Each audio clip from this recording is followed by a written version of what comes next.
Let's get back to the outsized role the chips continue to play in controlling the market's direction. With the majors still in the red, take a look at the SMH ETF. With $67 billion in investor assets, this is the VanEck Semiconductor ETF. It is the largest semi-ETF out there. At this hour, it's down 3.8% and has lost about 7.5% week to date, but still, it's looking at a level of $568 and gaining 95% over the past year. The man behind the VanEck Semiconductor ETF, VanEck, joins us now live in today's floor show. Jan, what's going on with the semis, you think? A healthy correction. I mean, the AI trade, as we all know, is a multi-year, huge mega trend. But there are parts of that ecosystem, right, where, Liz, you've got to be able to expect a 50 to 80% correction in your stocks. Right, going back to fourth quarter of last year, CoreWeave and Oracle, 50% down in the quarter.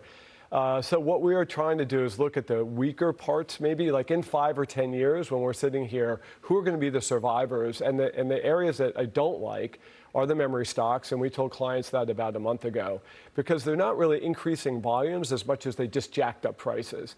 And well, there's a shortage, though, and that's a there's a shortage, thing. But we think, with potential Chinese supply, that shortage could ease within 18 to 24 months, and that is what I think the market doesn't like.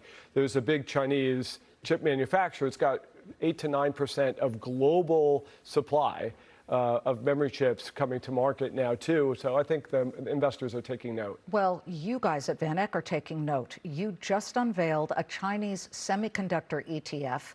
Let's talk about that, because it had a huge inflow in the first couple of days. Yeah, it's a part of the ecosystem, right? China is, partially because of our sanctions, is building up its own AI ecosystem top to bottom, and they're throwing a ton of capital at it. They spent more on semiconductor equipment than Taiwan last year, and way more than the United States. They've got a big government spending program to support it. That's twice what we passed before Trump came into office.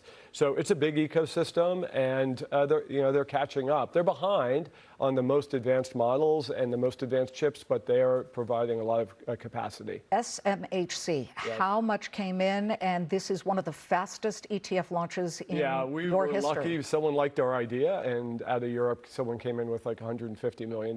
So it's really great. I mean, it's traded down in sympathy with the rest of the universe. So it'll be interesting over time to see how it differentiates itself. You have something called the 5-year test. Picking stocks or ETFs that have these stocks in the baskets that can last 5 years, and in 5 years, they will still be vibrant because they've got that competitive moat. How do you do that? Right. Oh, I don't know. You just try to ask yourself those questions, right?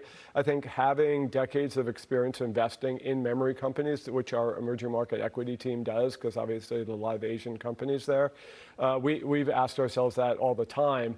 The trick is, when do these commodity companies, like semis, actually become more sustainable growth companies? And that's really hard. We don't think memory companies are there, even though they've got some tech, some good tech. One of the things you do not do at VanEck is put out single stock leveraged ETFs. These are ETFs that in essence are able to, I guess, offer amplified exposure to a stock in either direction. You can be bearish or you can be bullish.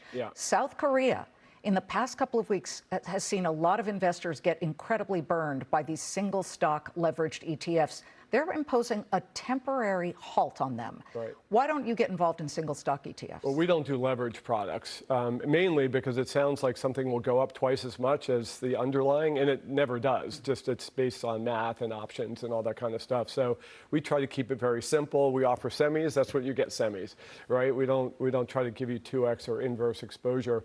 Look, I think it was a great sign of the froth in the AI trade, right? There was a DRAM, right? I mean, hats off to around our competitor, $20 billion in a matter of weeks for that very, very narrow, basically 3-stock trade. DRAM's the ETF that has all memory stocks. Right. But it's also very, very concentrated. So I think when there's all this frothy money, I'm a nervous 3.3 out of 10. So someone asked me at lunch, how nervous are we all about the AI trade? It was like an ideas lunch. And I said, the guy who's with Todd Sohn from Strategas is like a 9 out of 10 because he sees the leveraged ETFs and all this kind of stuff, and he has great charts. And I was like, Todd, I'm very nervous, but I'm only a 3 out of 10. Okay. I think we have to expect these violent sell-offs within this big mega trend.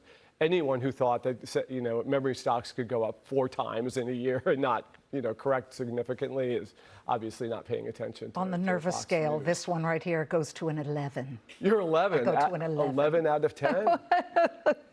Just like Spinal Tap. But the profits are there. That's why we're like, you know what? Unless you're really a day trader or hedge fund person, overall, we are still overweight semis in our big portfolios. Even though we're taking some profits, definitely this year, but we're still overweight. Jan, again, always a great day to have you, but today in particular, considering the SMH is such a behemoth in the semiconductor ETF world, thank you so much. Yeah, it's great to be here.